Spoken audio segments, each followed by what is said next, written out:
All right, so welcome to 2023. Hi folks, how you doing? I know I haven't been around for a while, and 2022 was just a mess around here. Everyone in my house got sick.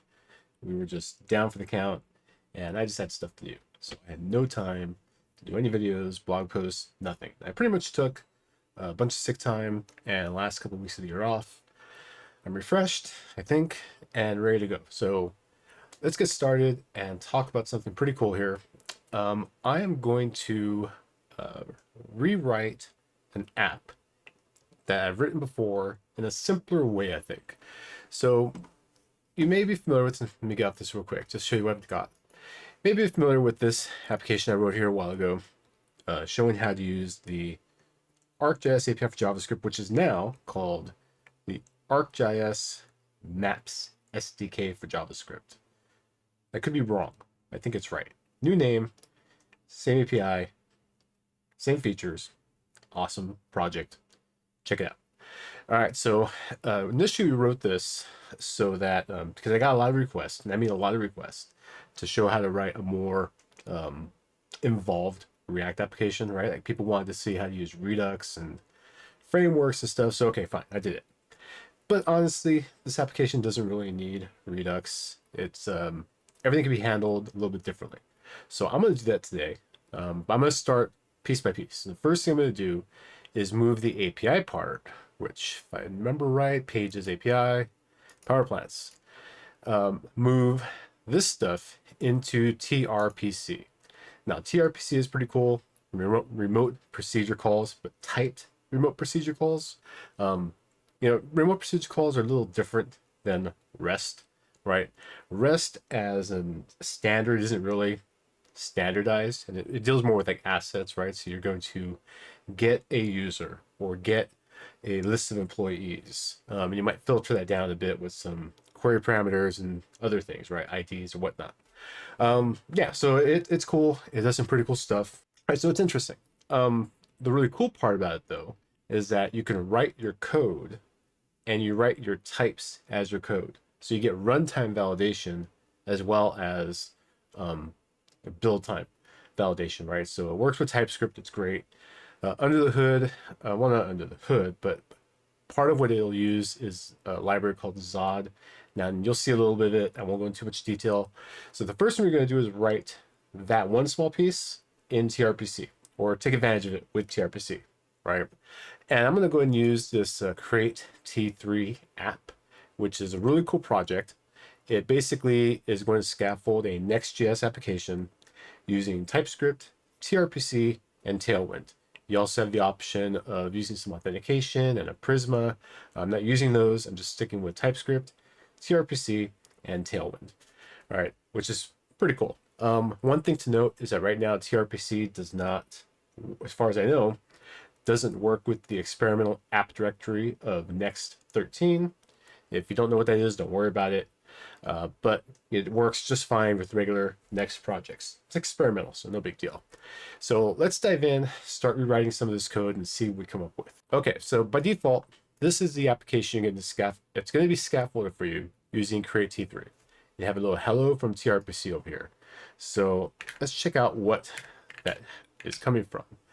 So here is the router that is used for TRPC. And there's some scaffolding stuff that needs to be done to get a TRPC project up and running. I won't cover that because a lot of it has to do with building out kind of the pieces you need to work with Next, for example, and different adapters and stuff. Not a big deal, but this is really the meat and potatoes of what you want to do, right?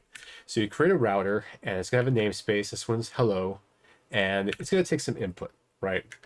And that input is going to be an object, and it's a Zod object, and that object has a property called text. That text is going to have a type of string defined by Zod string, and that string could also be nullish. And when they say nullish, that also means it could be null or undefined, and the object itself could be null or undefined. Now when you use it, it gets used down here in the query. I come over here, and we can see here, oops, wrong button. We can see here that the query input that we've defined up above is going to carry the typing down into the input itself, right? So the input is an object, has a property text. That text could be a string or could be null or undefined, as well as the entire object itself. And we're going to return an object that's going to have a property called greeting that's going to return a string as well, right? And that's pretty much all that we need to do. This is like the most basic TRPC stuff you can do. You can do a bunch of other things inside of here, but this is how you would use it to help type your API. Now, things like GraphQL could be used as well, but with GraphQL, you need to generate the typings after the fact, right? You write all your code and stuff and generate the typings, you can use them. However, if you change something in the GraphQL API, you have to regenerate the typings and use them in your project again. Projects like Swagger, and I think Swagger has a new name now, I can't remember anymore, but it could also generate typings for REST APIs, but you have to kind of define your schema like a YAML format. It's not the greatest, but it does work very well. I'm not going to knock it. It works. It's good. So let's take advantage of this and use it for our projects. So if I do, actually, let me do this. Did I already do it? Okay, so I have a plants project in here, and I already kind of went through and did this here, put this together. So I've got my config from ArcGIS core. I'm importing the execute query JSON, just like we did over here, right? I mean, this looks an awful lot like we already did. Okay, and I've got my plant URL here. The important part, because this is going to be running in the server, is turn off identity manager, so that it's not going to try and kick off any OAuth or anything like that, because that involves browser redirects and all that. We don't need that. And I'm going to create a new router, and this time I'm giving it the namespace of ArcGIS, and I'm defining the output here. What I've done for defining my output is I'm saying that the output is going to include an object, has a property types. Those types are going to be an array. It's going to be an array of strings, right? So that's how I could use Zod to type my output that I want, which is pretty useful. I'm not sure if I actually need it, but I like it. It's going to strongly type stuff throughout my application for me. And then I just do all this stuff here that I did in the application before, where I'm defining my query and execute the JSON or execute the query, and I get my results back. And I'm just going to filter out any results that might be null values. I don't need those. And then just sort it and then return that type's object, right? Pretty much exactly the way I've done everything over here.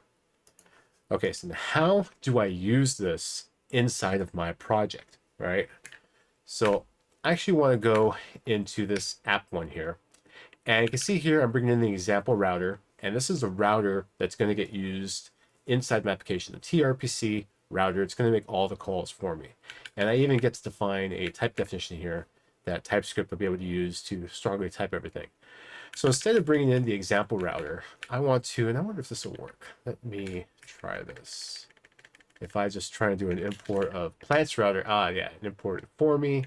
We're going to go ahead and say this, give this namespace of ArcGIS. All right, then get rid of this. Don't need that no more. Okay, perfect. So now I got my plants router and everything in here.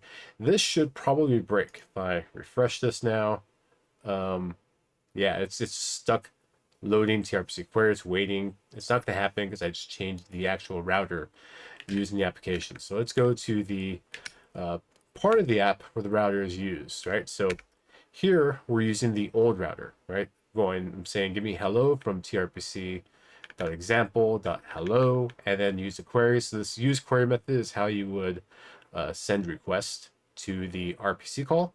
So in my case, I'm not going to use this here. I'm going to get my own query here. So I'll say const, right now we'll just say items. It's going to be equal to trpc, oh, if I can spell. And remember we called ours ArcGIS, and it has an ArcGIS. Maybe I shouldn't have done that. I should have named it. You know what? Okay, let's stop. Okay, I didn't like that. Sorry, I should name this something else. Let me go over here. Yeah. Let me rename this to let's see, what am I call this? Power plants. There we go. I feel better with that. So now I can go ahead and go to the index file again. Let's try this one more time. So const items is going to be equal to trpc dot ArcGIS dot powerplants dot use query. And remember, my query doesn't have any arguments, so I don't need to worry about that. So I'll just do this. And then what I'm going to do here is I'm going to go in, so I don't break the actual app itself. I'm just going to say that this is hello world, like so. And then I'm just going to console.log out these items. And I believe the items has a data property, and that's really what I'm interested in seeing. Okay, so let's come over here. Let's look at the console. Make this a little bigger. Let's refresh. And I should get a couple of logs out here. Right, so I got an array, and I have my types property. And here is the list of the type of power plants I'm going to use in my application. And then we're just going to go, the next step we're going to do in the next video is we're going to add these to the home page as a list. And it's going to be a nice looking list using Tailwind and stuff. It's going to be pretty cool. You're going to dig it. You're going to like it. Okay, so that was a really quick intro to getting started to rewriting this application. The first step was to change the server-side API to something that uses trpc. It's actually pretty cool. It's kind of neat. I would probably do a little bit more with this if I were using RPC on my serverless functions here, because, you know, or else I could just call this from the app as regular REST API, because that's basically what it is. It's a REST endpoint API that I'm hitting, and then I'm just filtering the results a little bit and making it a little bit nicer by default to come back to my application. So my app doesn't know that this is coming from a feature service, right? Which is kind of a cool feature of using server-side functions to do stuff like this. And like I said, RPC, a little different from REST in terms of what its purpose is, right? It's more like I'm calling I'm performing an action, calling a function via server-side code versus trying to access resources using a REST API. A little different, you know. It takes a bit if you haven't used RPC stuff in the past, which I haven't really used much, not since like been a long time since I've done anything with RPC related stuff. But no, it takes a little bit to wrap your head around once you get into it and get used to it. But the fact that I have this strong types in TypeScript, just writing my code, and I get runtime validation as well as development time validation using TypeScript, that's awesome. Chef's kiss right there. So come back for the next video. We'll get started making this list, and after that we'll get the map part doing. So it'll be about 2 more videos coming on. If you have any questions, go ahead and drop them down below. Don't forget to subscribe to see when those videos come out, and please like the video. Thanks a lot. See you next time.